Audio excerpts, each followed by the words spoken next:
신명기 7장입니다. 앞에 6장에서는 오직 하나님만을 사랑하고 그 계명을 지키라는 제1계명에 대해서 언급했고, 여기에서는 우상을 숭배하지 말라는 제2계명을 집중적으로 다루고 있으며, 얼마 후 가나안을 정복했을 때 백성들이 적게 될 가나안 종교와 그 우상에 대해서 엄중히 경고하고 있습니다. 바로 앞에 6장에 하나님께서 명하신 율법에 대해 능동적인 입장에서 절대 사랑으로 순종할 것을 규정한다면, 여기는 주로 소수적인 입장에서 우상 타파를 순종할 것을 견면하고 있습니다. 1절에서 5절까지 얘기는 가나안 땅의 7족속을 멸망시킬 것이 나옵니다. 여기에서 언급된 수가 많고 힘이 센 7족속은 아브라함 시대의 가나안 족속과는 다르고 600년이 흐르는 동안 민족의 이동이나 흥망성쇠로 말미암아 가나안 족속에게는 많은 변화가 있었습니다. 헷 족속인데 이 헷은 공포의 뜻이라고 합니다. 함의 아들인 가나안의 아들 자손으로 BC 7년에서 1000년경에 중앙 아나톨리아의 동부에 강력한 왕국을 세워 발전하였고, 그중 한 족속이 가나안에 들어와 살면서 이스라엘 역사와 연관을 맺었는데요. 기르가스는 이 혁명이란 뜻인데, 혁명 족속은 요단 서편에 살았고 이스라엘 백성이 쫓아낸 백성 가운데 종종 나타나는 가나안 족속이라고 하고요. 세 번째 아모리 족속은 쓰단데 요단강 주변에 살았고 민수기 21장에 나옵니다. 가나안 전체를 가리키는 대명사가 되었습니다. 또 네 번째는 가나안 족속인데 이거는 상업가라는 뜻이라고 합니다.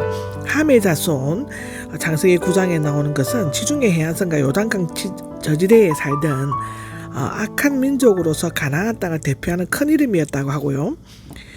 다섯 번째 브리스는 이 뜻은 촌에 사는 백성이라는 족속이라고 합니다. 도시에 사는 가나안 사람에 비해 시골에 살던 백성으로서 가나안 사람과 함께 나타난 것이고, 히위 족속은 그 뜻이 약한 사람인데 일찍부터 팔레스타인 중앙에 거주했던 뛰어난 족속 중에 하나였다고 하고요. 그 다음에 여부스 족속인데 가나안의 아들 여부스의 후손으로 예루살렘과 그 부근에 정착하였다고 합니다. 다윗에 의해 완전히 추방되었죠.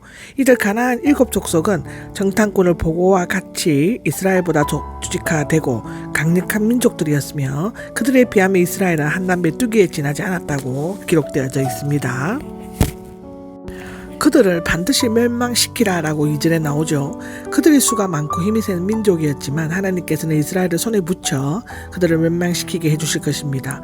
어떻게 보면 여자와 아이들까지 모두 죽이라는 것은 사랑의 하나님으로서의 무자비하고 비효율적이라고 여겨져 왔습니다. 그러나 그들에게 대해서는 다음과 같은 요점에 주의해야 할 필요가 있는데요. 첫째는 그들은 그들의 죄로 죽어 마땅하였다입니다. 그들의 종교와 문화, 고고학적인 유물에 관한 연구는 그들이 그 당시 도덕적으로 가장 부패한 민족임을 밝혀내고 있죠. 두 번째로는 만일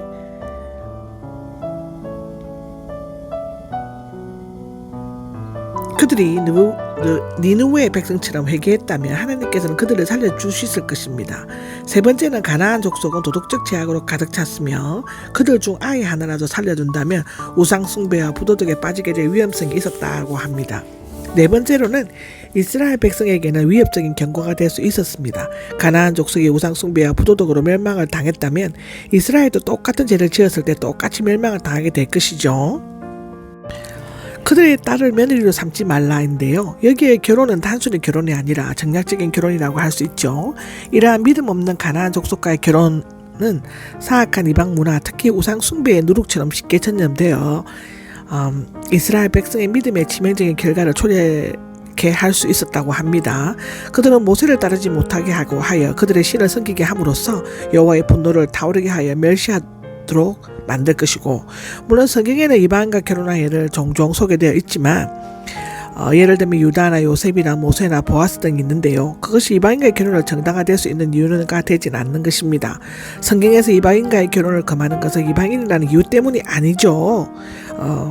우상을 지역 때문에 그런 건 아닙니다. 우상을 숭배하는 이방인이기 때문인데요. 예수님의 족보 가운데 적어도 3명의 이방 여자 곧 다말과 라합, 바세바가 있죠. 믿지 않는 자와 멍에를 함께 하지 말라라 고린도전서 6장에 나오죠. 그 구절은 종종 불신자와의 결혼을 금지하는 것입니다. 여기에서 멍에는 불신자처럼 그들과 짝하여 살지 말라는 의미로 해석될 수 있습니다. 사실상 디모데의 어머니 유니에게는 헬라인과 결혼을 했지만 훌륭한 믿음의 아들을 낳아 길렀고, 아굴라는 로마인으로 추정되는 브리스길라와 결혼을 했지만 초대교회에서 훌륭한 복음 사역을 함께 할 수 있었습니다. 그러나 가나안 여자들은 뿌리 깊은 우상 예배에 빠져 있었기 때문에 그것을 아시는 하나님께서는 그들과의 결혼을 전적으로 금지하셨습니다. 복음이 모든 이방인에게 열려 있는 것처럼 결혼도 마찬가지죠. 5절에 보면 우상의 제단을 헐고 우상들을 불태우라고 합니다. 가나안 땅은 메마른 지역이었으므로 비와 풍류를 비는 우상 예배가 크게 성행하였는데요. 따라서 가나안 땅에 들어가 이스라엘 백성들은 쉽게 빠져들어갈 가능성이 많았습니다.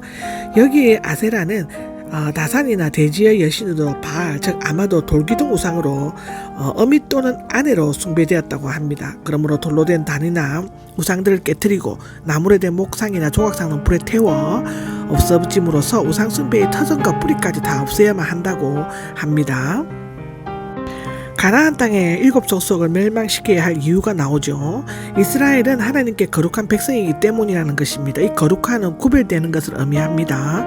거룩한 백성은 하나님께서 구별되어 소속된 자들을 의미한다고 신약성경에도 나오죠. 택하다는 단순히 행위 그 자체가 어떤 특별한 목적이나 직무 사명을 위해 택함을 받았다는 의미입니다. 그러므로 그들은 세상을 더럽히고 여호와의 뜻에 완전히 순종하는 것을 위태롭게 하는 가나안 족속을 멸망시켜야만 했죠. 물론 가나안 족속이 여호와께서 행하시는 큰 일을 보면서 회개했다면 멸망을 피할 수 있었을 것이지만 그들은 끝내 회개하지 않았습니다. 이스라엘은 수가 더 많아서 선택받지 않았기 때문이라고 하는데, 즉 그들에게 어떤 인간적인 감정이 있었기 때문에 선택받지 않았다는 것입니다. 그러므로 그들의 선택은 민족의 자랑이나 특권이 될 수가 없죠. 하나님께서는 그들을 선택하신 이유는 첫째로 그들을 사랑하셨기 때문이죠. 이스라엘이 전혀 자격을 갖추지 못했음에도, 아무런 의미가 없음에도, 수가 적음에도 무조건적인 사랑에 의해 선택과 축복을 받았던 것입니다. 둘째로는 하나님께서는 조상들에게 하신 맹세를 지키기 위함이었습니다. 여호와께서는 족장들에게 그의 후손이 막강한 나라를 이루어 가나안 땅을 상속받게 될 것이라고 약속하셨습니다. 창세기 17장 7절에서 8절, 26장 3절에서 5절에 나옵니다. 신실하신 하나님께서는 그 약속대로 이스라엘을 종살이 하던 집에서 속량하시고 가나안 땅에 들어가게 하셨죠. 출애굽기 13장 3절, 신명기 5장 6절, 히브리서 6장 13절에서 18절까지 기록되어져 있습니다. 이스라엘 백성들에게는 해야 할 의무가 있었기 때문이라고 9절에서 11절까지 기록되어 있는데, 그들은 첫째로 하나님 여호와께서 참 하나님이심을 알아야만 해야 했습니다. 하나님의 역사를 주관하시고 민족을 일으키시며 그들을 멸망시킬 수 있으신 분이시며 경배와 섬김을 받으실 유일한 참 하나님이시죠. 둘째로 하나님 여호와께서 신실하신 하나님이심을 알아야만 합니다. 그는 자신을 사랑하고 계명을 지키는 자에게는 천대에 이르기까지 그의 언약을 실행하시고 인애를 베푸시며 자신을 미워하는 자에게는 지체 없이 보응하여 멸하신다는 것이나, 그러므로 그들은 계명들과 규례들과 법도를 잘 지켜야만 하는 것입니다. 모든 법도들을 잘 지키는 자에게 주어진 축복인데요. 하나님의 법도와 계명을 잘 지키는 자에게는 크게 4가지 축복이 주어집니다. 첫째는 인애를 베푸심이고, 인애는 하나님의 언약적 사랑을 의미합니다. 그 특징은 자기 백성과 맺은 언약을 기억하시고 은혜와 자비, 긍휼 등을 풍성히 베풀어 주시는 것이죠.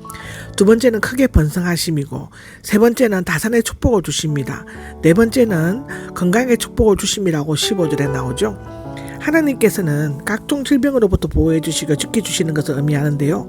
당시 이집트에서 유행하던 나쁜 질병에도 낫게 해주실 것이고, 이상의 것들은 계명과 법들을 준수하는 것이 인간의 마땅한 도리일 뿐만 아니라 축복을 받는 비결임을 보여주고 있습니다. 이제 이스라엘 백성은 그 땅에 들어가서 가나안 족속들을 멸망시켜야 하고, 그렇게 하지 않으면 그 이방 민족들과 그 우상신의 올무에 걸리게 되고 하나님의 축복을 얻지 못하게 될 것이라고 신명기 7장 13절에서 15절에 기록되어져 있고, 출애굽기 34장에도 기록되어져 있습니다. 가나안 정복과 우상 파괴 명령이 17절에서 26절까지 기록되어져 있죠. 모세는 여기에서 가나안 정복을 수행할 때 준수해야 할 사항을 알려주고 있습니다. 첫째로는 하나님께서 이집트에서 행하신 큰 능력을 기억하라입니다. 이스라엘 백성은 하나님께서 이집트에서 큰 재앙과 기적을 일으키시고 강한 손과 팔로 이끌어내신 것을 보았습니다. 이제 하나님께서는 이스라엘 백성들이 두려워하는 가나안 족속에게도 똑같이 행하실 것이죠.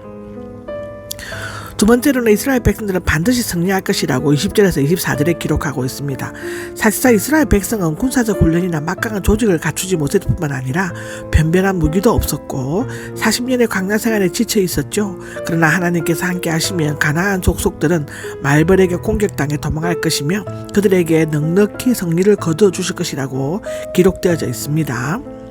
각종 우상들을 철저히 파괴하고 불태우라고 25절 26절에 기록되어져 있습니다. 거듭 우상들을 철저히 없애라고 계속 거듭 강조합니다. 가나안 우상 숭배가 얼마나 큰 영향력이 심각하고 위험한 것인가를 단적으로 보여주고 있죠. 더욱이 그 우상에서 입힌 금이나 은을 취하지 말고 그대로 불사르라고 명령하고 있는 것은 그 금, 은이 올무가 되어 우상까지 탐내게 되고 결국에는 우상 숭배로 끌려갈 수 있기 때문입니다. 예를 들면 아간의 범죄의 얘기인데요. 요컨대 가나안 족속을 멸망시키고 우상을 배척하는 것은 공의로우신 하나님의 뜻을 시행하는 것입니다.